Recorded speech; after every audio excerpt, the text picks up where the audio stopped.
No, my name's Darren Deogee. I run my own self-development events, and I have done for the last 5 or 6 years. I do them on a range of very unusual subjects because they're all about aspects of being a human that are so fundamental to our everyday getting about in the world that we don't pay attention to them and how much power is locked in them. I do events on sound and language, on gender, on perception, and on human evolution and social development in general. So they've been going quite well, but that was what got me into this whole Freeman thing in the first place, was a few years ago because of the language side. So I have a very, very unusual approach to language and its effect on us, and how words work and all the rest of it, but I'll talk about that in a moment. But that was what got me interested in all the Freeman stuff, because essentially it's all about language. It's all about the words that are used, because words are very interesting because they can either guide us, enlighten us, uplift us, show us new concepts, but they can also be used to control and mislead and contain us. And obviously the law is one of the areas where that's most powerfully realised. So that tickled my interest, so it became a bit of a sideline thing for me, but then I got involved in my own breakthroughs in the area, and so I ended up starting to add that to my repertoire of talks that I did. So when I was looking at the whole Freeman approach, I realised that it was hadn't been thought through. The problem is that it's been it's all about spouting a position. People are saying, you know, they've had this realisation of empowerment, they've realised they've been a bit oppressed or misled, and all of a sudden they're a bit upset about it, you know, and they want to spout their position. Wait a minute, I'm a free sovereign being, you know, you can't tell me what to do, which is absolutely true, but all that is spouting a position. What I've seen happen in too many court cases in the past is that they're not listening. You know, they're not paying attention to what people are saying. So as I observed this, what was missing was what I call effective interface, because we're standing there spouting a position, but so is the state. So the state's saying there, well, you know, this is our position. So, you know, and you kind of know that really. And there's not a healthy dialogue taking place there. So a lot of the so-called successes that I saw in the Freeman movement here in the UK weren't actually successes, they were delaying. It bought more time, but people still hadn't found, you know, proper, effective, reusable remedies. And the work me and some of my colleagues had been involved in, we found that the one thing that seems to work better than anything was our individuality. You know, was bringing that into the space, but it still wasn't helping us in terms of being empowered and being listened to. And it was when I started, you know, because of the whole language side of it, I was looking at the words, and I was hearing all these people talk about, yeah, the legal fiction, the name's not mine, and, you know, it's a corporation, it's a business, all the rest of it. And I watched this happen in court, and I was watching the reactions, and you just watched everybody's head spin. It was inventing a new language, or a new terminology for things that the other side didn't really know. And it wasn't, you know, that was why it just created a bit of a problem. You know, there wasn't actually, it was just two positions being spouted. And then I had a look at the whole title thing, because I like playing with words. I was like, well, Mr., what's this Mr. thing anyway? You know, what's this Mrs., what's this Miss? And then I decided to look it up in the legal dictionary, and Mr. isn't in it. And now there's Mrs. and now there's Miss. And, but what is in there is the word mystery. M-I-S-T-E-R-Y. Archaically spelled mystery as in M-Y-S-T-E-R-Y, as in it's a mystery. And mystery is defined in Black's 8th edition with just 4 words. A business, comma, a trade. So a mystery is a business or a trade. So a mister is a thing which is engaged in mystery. So that is where the corporatization of the person came from. It's through title. And isn't what we're all talking about here is what we are entitled to. Our rights are our natural entitlement. Our sovereignty is our entitlement. Now, this is effectively how the state have managed to turn the tables on the people and make them inferior to them. It's like what, I can't remember his name, Bill Thornton. I do him a disservice by not remembering his name properly, but Bill Thornton's work on the person and the citizen in America is very interesting because it's very similar to what we have over here. And so in America, the people are above the government, but the citizen is below the government. And that's what we have here. So the government attribute the rights and privileges of the citizen, but not of the people. But by making us all into citizens, we're not standing as people anymore. And this is all about private and public. So what's being taken away is our private power, and we're being drawn into having a public-only face. Now, through the use of title, they've turned it on us, basically. And this is where the problem lies. When the Queen took her throne, some people in Scotland, a couple of doctors tried to take her to court and sue her because she wasn't the second Elizabeth in Scotland, and she'd put ER2 on all the post boxes. And they lost their case because it was said that they did not have title to sue the Crown, which is just an interesting correlation there. Now, when I continued to look at the words, because that's what I like to do, I was like, okay, Mr. So what's Mrs.? What's this Mrs. thing? Wait a minute, that's not even a word. Moors. You know, I remember Moors, the distribution company, as a kid, but I was like, Moors isn't really a word, and then I realised it's missing an apostrophe. It's actually Misters, or belonging to the business. So then, what's Miss? So this is so really, if you think about it from that point of view, when women were fighting for equal rights, they may have won certain rights like the right to vote, but title never caught up. They were still the property of the business. Now, this left us with this Miss thing. I was like, Miss, what's Miss? And it was obvious. Picture a form, one of these, any form, where you have title, forename, surname, and you've got the little boxes. When you put Miss in there, it means miss this, Miss, no title. Do you see? So, Miss in that field is an untitled entity or body.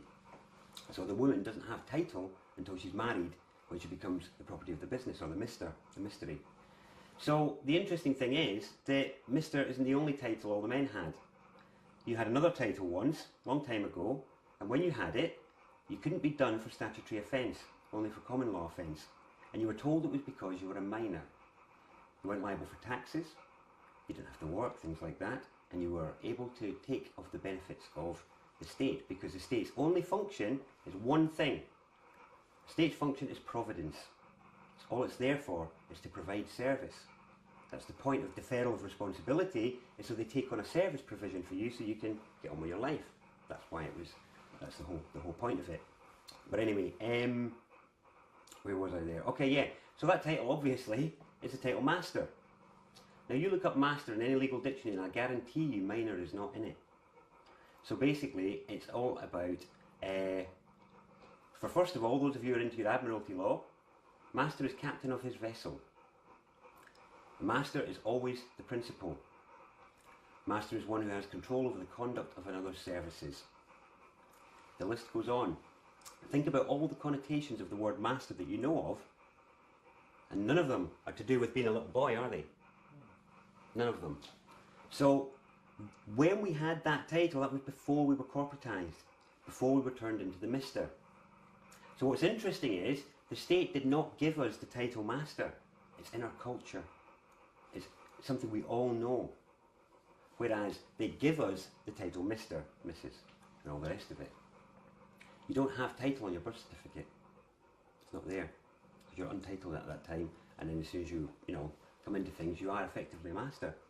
Now, for those of you who are interested in the whole Sesquite V Act thing and all the rest of it, if you've looked at that, and that whole theory, I'm not sure how I feel about that, but essentially on the grounds of that, any child who can go under the title master before they're at age 7 can reclaim all the private benefits of the title, of their share of the business, the busyness that is our sort of state, because we are shareholders. Of course we are.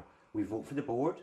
That's effectively what we do. We all have the right to vote, because that's how all sort of organisations of that scale are run.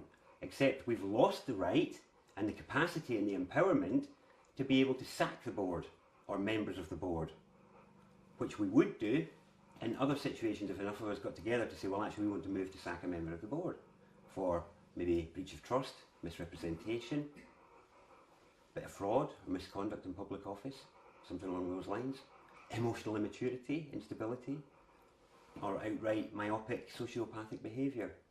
So I won't go in there, I think everybody gets the point. But anyway, the point there is, one of the reasons people are struggling in court is because of title. So what's happening is when you're going in as Bob of the family Smith, you're untitled. So it's like a piece of furniture walking in to the court. They can't handle it. So basically this is about private and public. So if you think about it, on the private side, we deal with assets. You make a chair, I make a table, you know, we trade, something like that. They're assets.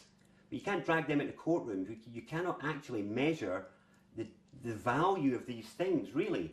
You know, so what we do is we attribute a public value, which is cash value. On certain items which are of sufficient value, we give them a title. Your title deeds to your property. You know, things like that. If you think about, because really the whole situation really is about, it's all a trust situation, but I'll get onto that in a bit. The point is that this whole thing about residency is actually about us being res ident or res idential, and the res is trust property. You know, so you have that for houses and people, you know, because they're real assets. So really, when we're going in there as Bob of the family Smith, we're going in there as an asset, and that the court can't work with that because it's all public. So this is where it's all about the financial value and all this sort of thing. Yeah, this is why people have had their sort of benefits when they're in there. The real thing, people who've had real successes have managed to achieve it through jurisdiction and actually what Bill Thornton calls standing, being able to establish themselves as one of the people. But that is, those successes are rarer than they should be because too many people are going in there with this confusion over what's actually going on. Whereas what I've and my colleagues have been testing out is the use of the title master and reusing it in our interfaces with public entities and establishing who we are in the communications and doing it in the way that a master should behave, which is, you know, a master does not rise to the bait of the servant. As soon as you do, who's in the servant position, you know? You've lost your cool. You're no master, are you?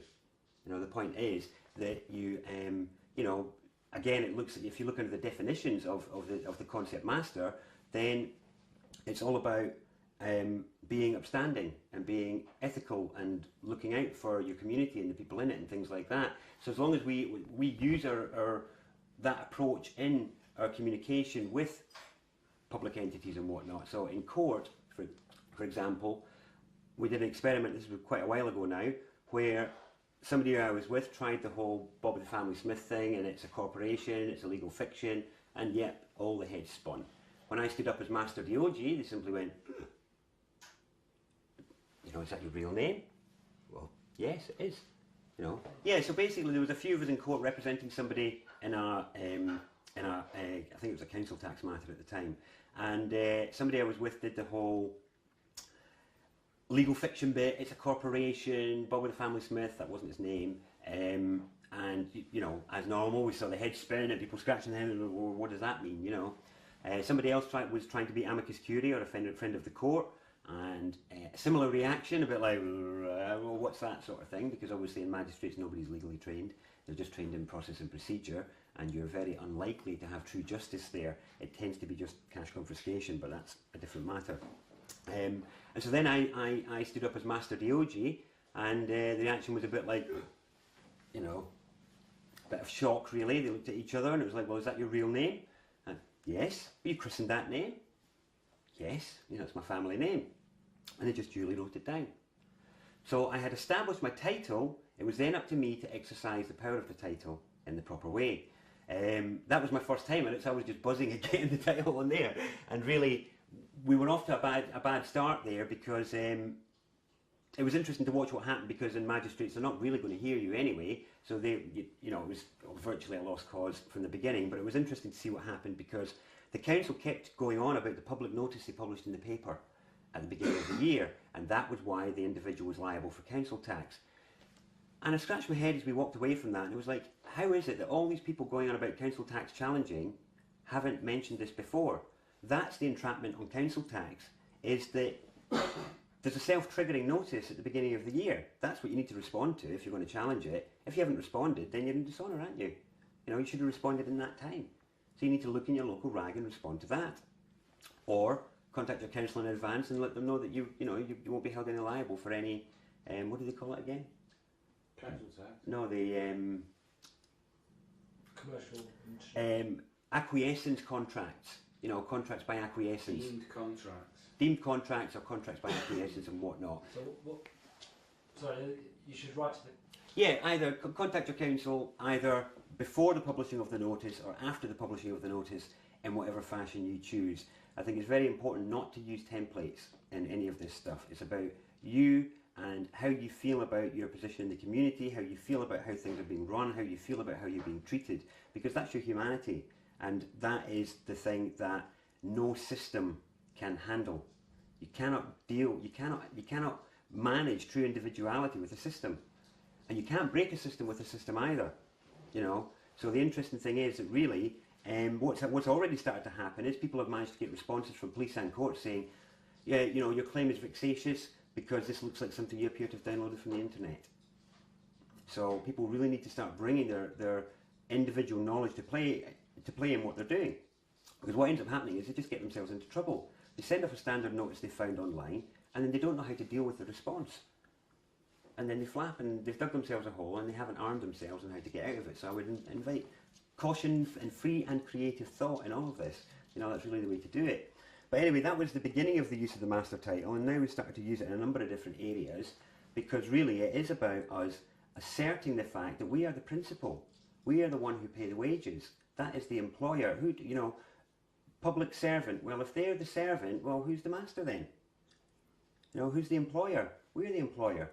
What baffles me is that in a more sort of, you know, people are leaving their integrity and humanity at home when they're going to work in the morning, and it's like, well, if you're going to a public service role, you're there to serve the community. What benefit is there to anybody by you being obnoxious and unhelpful or not looking after the needs of the community?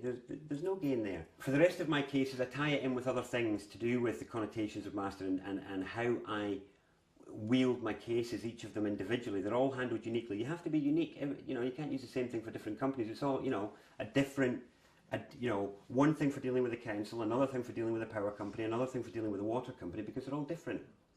What about some examples of some of the things that you have? Okay. One example is, so say for the water company, you move into a property and a bill drops through the door.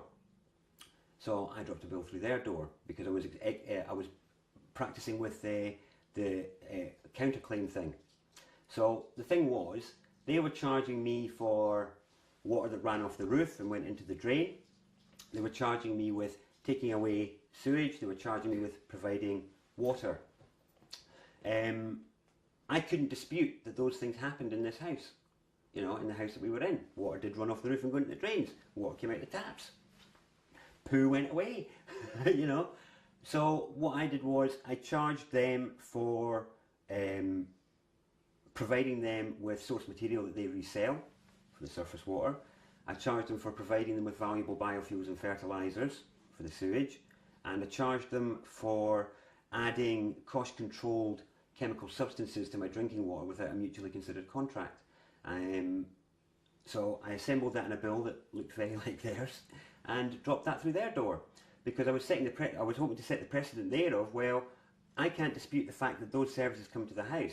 I can't dispute the fact that I provide you with those services. Where do we go from here? My claim is valid from you as yours. The difference is my fees are higher because I'm operating with full liability. You're operating on limited liability.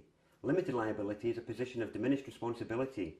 Diminished responsibility used to only be afforded to children and the mentally unwell. I ask many companies, which are you? But why is it? People can have, why is there such a thing as limited liability? That's how companies are getting away with behaving the way that they are, because they're not held accountable for how they're behaving. So I was setting the precedent there of, that was an example of counterclaim. What was interesting was that they replied 3 days later, but they returned the bill, stamped with received, and asked for the purchase order number. So I went back with the customer account number. And what ended up happening was that never actually came to a conclusion, that one, because we ended up moving away, and it never got concluded.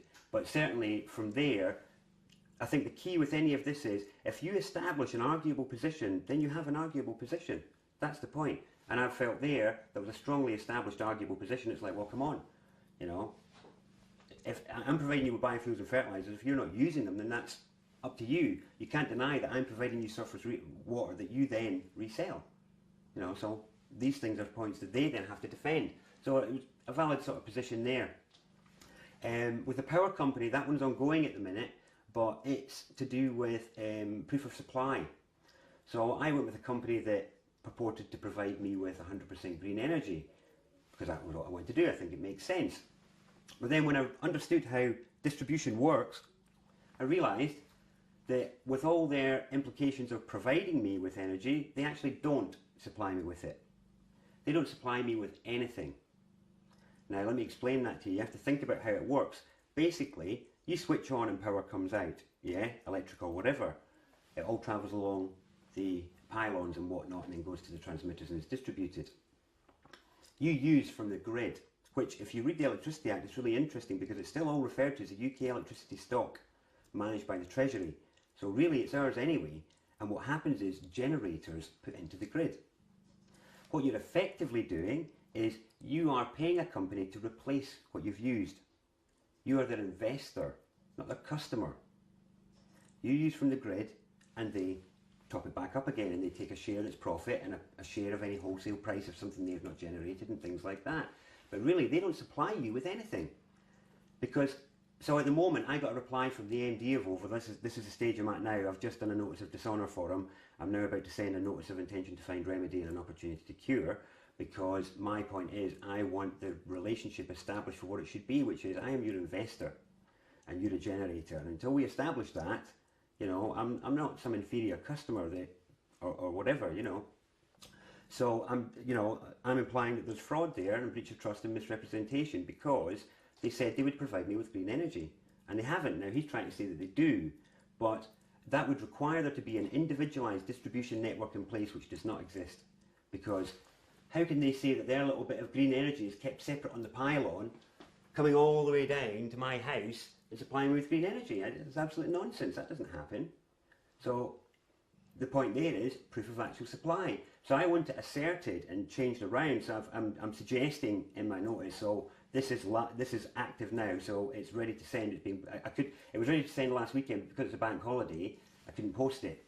So it's getting posted basically tomorrow. Whenever I was busy today coming to this. But in there, I'm suggesting that customers are referred to as investors.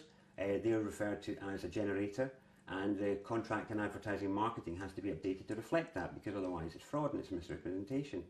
You know, what they're agreeing to do is to make us feel better, not by using green energy, but by replacing what we use with green energy. It's a small detail, but it's an extremely important detail. And so that's my position there. So it's unique to the situation, same as the water being unique to the situation. With my council and council tax, what happened with them was, I said to them, tell me what it's for, and I'll pay you.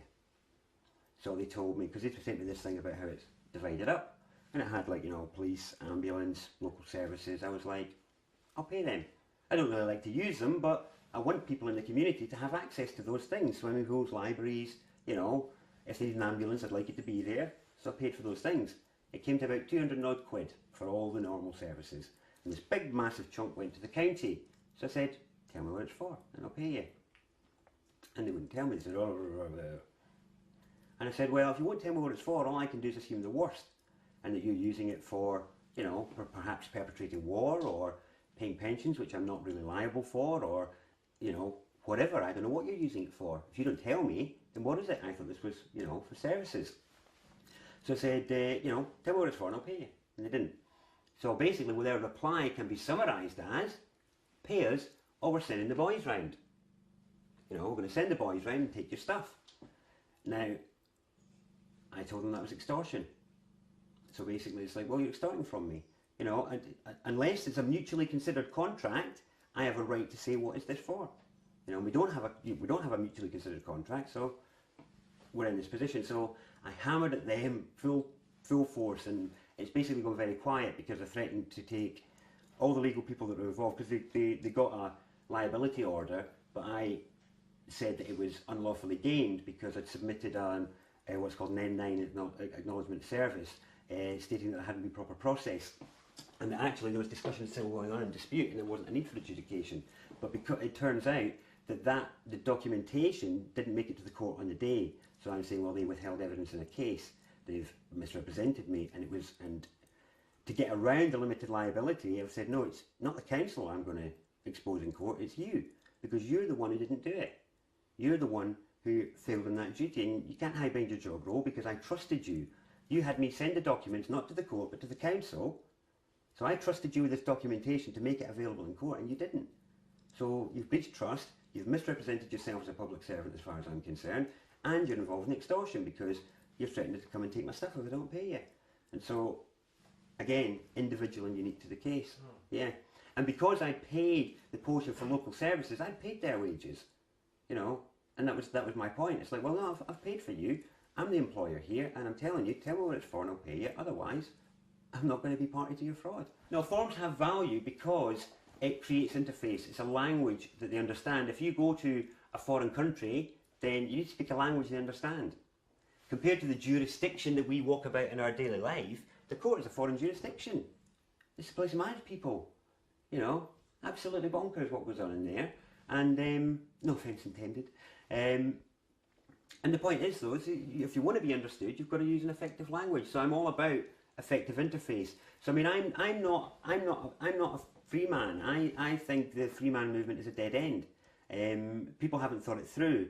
If you know, okay, let's say, for example, right here, right now, everybody's a free man. Brilliant, sorted, job done. Everybody, everywhere.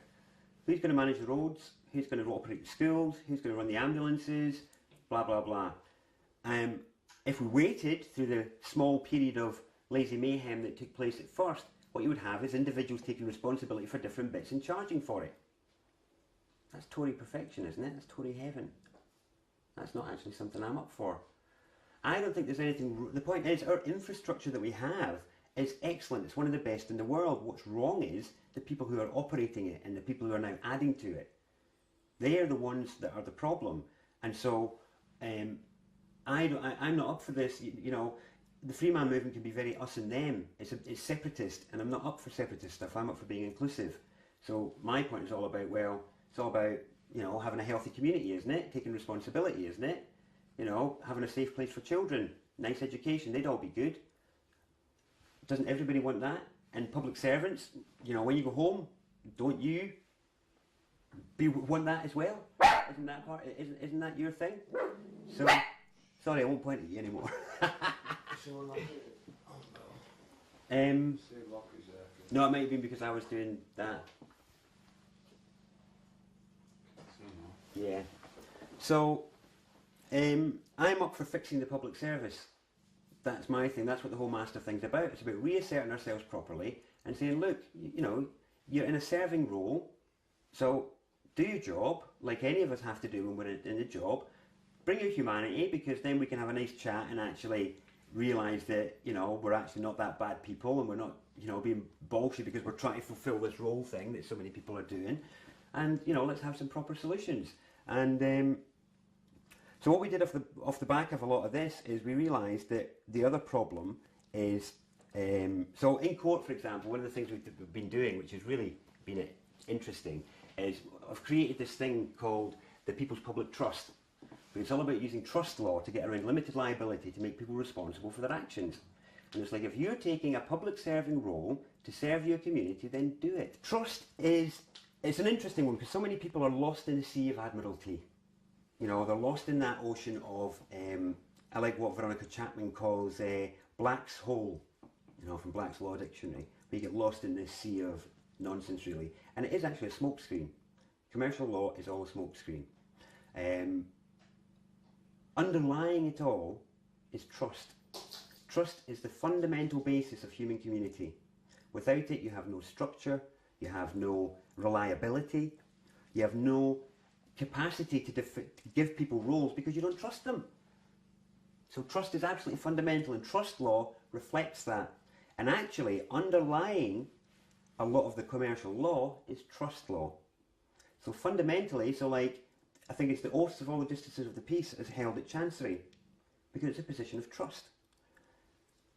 All of these things are all about how, so the whole purpose of the state, the first function that's there, the first level, is trust. They are trusted to represent the needs of the community.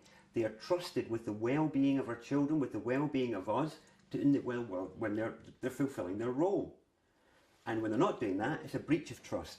Now, and misrepresentation. So, like, it was interesting. I think, you know, recently I think it was the Stop the War Coalition guy was quoted on Russia Today for saying 43% of Britons didn't support action in Libya, intervention in Libya, but only 13 members out of the 600 and whatever voted against it. How is that representation?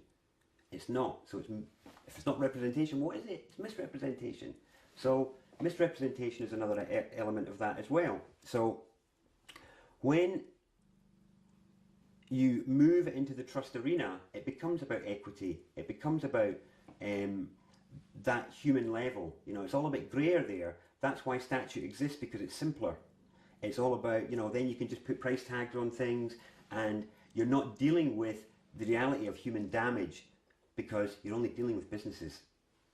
You're only dealing with corporations. It's capitalist, it's all capitals. You know, they're not actually real.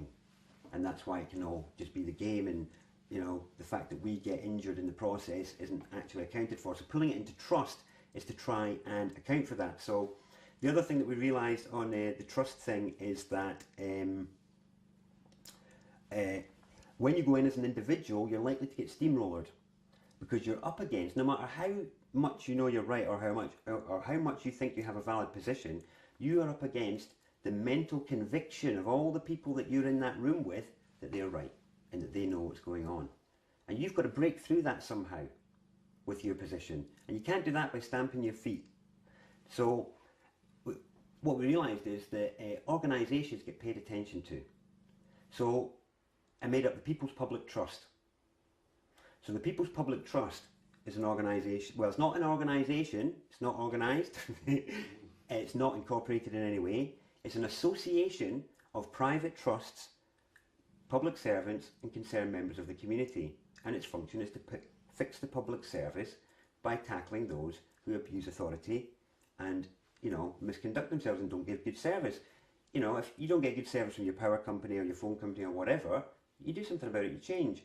We don't have that luxury, so we have to deal with fixing it one step at a time. So what we did was, been in court with my People's Public Trust Master Observer badge, which I sadly don't have with me, and my clipboard with the People's Public Trust organisation being observed stuff, blah blah blah, and watched people behave themselves, which was really nice.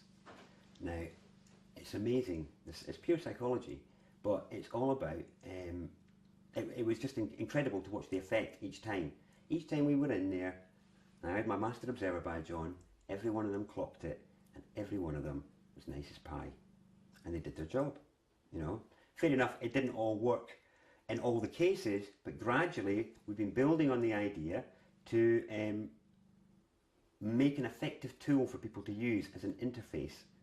And it's to create an interface that folk can use. And it's all about the people, us, the human beings, our public side, the trust that's in there. So on the People's Public Trust is the public side of our private powers. And it's our trust because it is private, but also because it's all about the trust we have in our public servants to look after our well-being and all the rest of it. So the idea is to actually win public servants on side, to say, rather than being us and them, it's about saying, we all see abuses going on. I've worked in public service a lot, by the way. I was the allowances manager at the Scottish Parliament for a few years and whistleblew on expenses back in 2001, long before it was ever an issue in England. And in fact, I think it came out in England really as a result of the work done in the Scottish and Welsh assemblies, where we discovered fraud going right the way up the chain. The interesting thing was at the time that I discovered fraud at party level, not scapegoat member level, and not a single broadsheet or TV station would touch it. Nobody would have it. Only the blooming News of the World. But the point there was that it showed that the party was corrupt. But I won't go into that just now. That was just one example, and I then went on to work for the company that we used, who provided the software that we used to get accountability from the use of public funds. and I worked with them for 5 years, consulting with councils all over the country. So when I'm approaching, when I'm coming at the public trust idea, I'm not coming at it without an idea of what public service should be like and not having done my fair share of it. It's all about, I left the Parliament in disgust because of the fact that the matters that I'd raised didn't get handled properly and people weren't appropriately dealt with, and I was just like, well, I'm not going to give you my time and service then. But that's where I feel quite passionate about this side of it, because I know on the inside of the public service there are many thousands of good people, good members of the community who give friendly, helpful service, and they see what's going on and they're scared to speak out because of being ostracised or being disciplined or losing their job or whatever. So the People's Public Trust is there as an agent for them to come to and to say, well, if you've got evidence or something that's going on, you come to us. And, let's deal with this together as a community, because don't we all want those things I mentioned earlier? Safe community, happy service, quality service, value for money on our taxes. Don't we all want that? So it's that's the strategy on it, basically. So, we're sort of trying to get moving with that, but it's one of these things that needs to be escalated. It needs to have enough support behind it where people can see that it's been thought through. So I offer mediation services in conflicts between people in their councils. We can do recommendations for perhaps retraining or reposting if somebody's not proving to be a good server. And it's like, well, let's be adults about this and say, okay, if somebody's got a bit of an attitude problem, what do we do? Do we give them a bit of training? Do they maybe need to do a job where they're not facing the public? Let's just deal with it. It's not a problem. It's not a blame game. It's about making sure we get quality services. And I think if we do that, we don't need to do the whole Freeman thing, because then we could have a working community service system, which is what we all want, really, isn't it? That's the point. Like I said, I do a lot on language. So I use language to try and achieve my goals. So one of the most powerful language tools I've used in recent years to help get people's attention is I do a lot of stuff about how words actually work. And I'm not going to go into that just now, but I do this thing about the secrets to our empowerment and our awakening lie in the words and phrases we use every day. We don't need to look far afield. We don't need to all study big complex books or anything like that, like the master thing. You didn't have to read a single book and you would have known that, And it's because it's things that are staring us in the face all the time. So we have this idea of the corporate enslavement of humanity and various things like that are portrayed in different ways. And you get many intelligent people who will say, well, really, there's no real evidence for that. It's all supposition and all the rest of it. But I say that it's staring us in the face. So when you think about the standard attire that a man wears to go to work in the corporate West, there are certain places you can't get into unless you wear this attire. And I want you to picture it in your mind now. So we all know what I'm talking about, and it's maybe a suit or a shirt and trousers. Yeah. Look at the parts of that. What do we call this part? The collar. Collar. What do we call this part here? Sleeve. No, at the bottom of the sleeve. Cuff. Cuffs. And what do we call the bit that we wear around our neck? A tie. So this is an example of where we are tricked by context. We're tricked by context. So who else wears collar, cuffs and a tie? Change the context. If they were made of metal maybe, or something like that. Where would you see somebody wearing a metal collar, metal cuffs, a metal tie? Prisoners or slaves. We have different grades of collar. Blue collar, white collar, dog collar. All police are known by their collar number. And I just say that to get people's attention. Because it's like, how could we not have seen that? How could we have forgotten what those symbols are? Just because they're made of fabric, it doesn't change what the symbols are. And I'm not saying this is something for people to overreact to. I think it helps enforce the fact that if you are in your role as a collared servant, then serve. When you take your collar off, you're back being a public master again. But when you put it on, you're serving. So do it nicely. It's not that difficult. Being nice is free, listening is free, respect is free. No. You want to be respected, you want to be listened to, so why not give other people that credit and that kind of respect? But the collar cuff tie thing tends to get people's attention. And that's just one example of what I'm talking about, where hidden in language, throughout language, there are interesting things. I'll give you another example just because it's another simple one. Is that there's a sign that is over certain establishments that we think means way in. And do you know what that word is? It's above doorways. Oh, right. Yeah, what is the word? Way in. Instead of way in, it means way in. Entrance. Entrance. Okay, entrance. Now the interesting thing, that's where we're fooled by emphasis.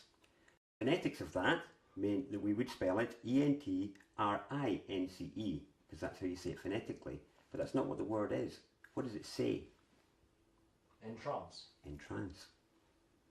So what happens when we go through the entrance sign, we've got all these lovely lights, and we've got all this music, and we've got these promises of sexual satisfaction or being sexually attractive or being full in our bellies, and we are entranced. We go around there, the music's on, la la la la la, round the aisles, off we go. And it's a really interesting thing to observe people in these emporiums of desire and attraction, you know. But it's another example of something that's staring us in the face. And there's thousands of examples like it. So like I say, we don't have to look far afield to actually find the keys to our real mental freedom.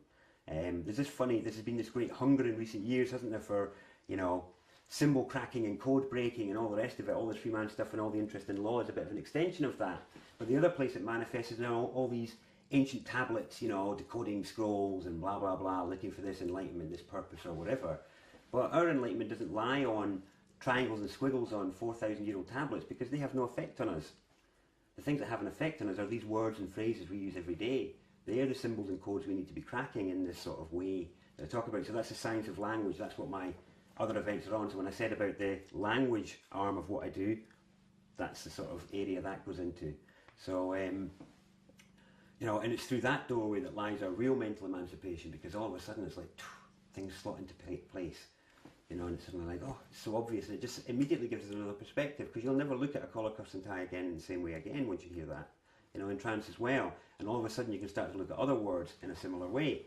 So my whole point of mentioning that, because obviously that's related to my other work, my whole point of that is that when we're talking about these people at the top who are controlling and all the rest of it, it kind of indicates how long it's been going on, because of these symbols and because of the items of attire. You know, I invite you to consider that even Bush and Blair and Sarkozy and people like that wear their collar and cuffs. That's an interesting piece of symbology. So, you know, it's so funny that we've got a topsy-turvy. The nicer your collar and cuffs are, the higher up you are. You know, it's a funny thing. But anyway, the point there is that whoever it is, and however old it is, they know what they're doing. It's a strategic operation. It's been very well thought out. We've all been caught out by it, and we need to be honest about that and tip our hats to our worthy opponent and give respect to what we're up against, and to not overreact, and to be strategic, and to be considered, and to be grown up about it, and, you know, to give respect to the reality of what we're up against, because it is full on. It's absolutely full on. So Enjoy it. and enjoy it. Absolutely enjoy the process. This is our emancipation. Sovereignty is all about realising that we're all here by divine mandate. You know, it doesn't matter what you're wearing, we're all here with a piece of the puzzle that nobody else has.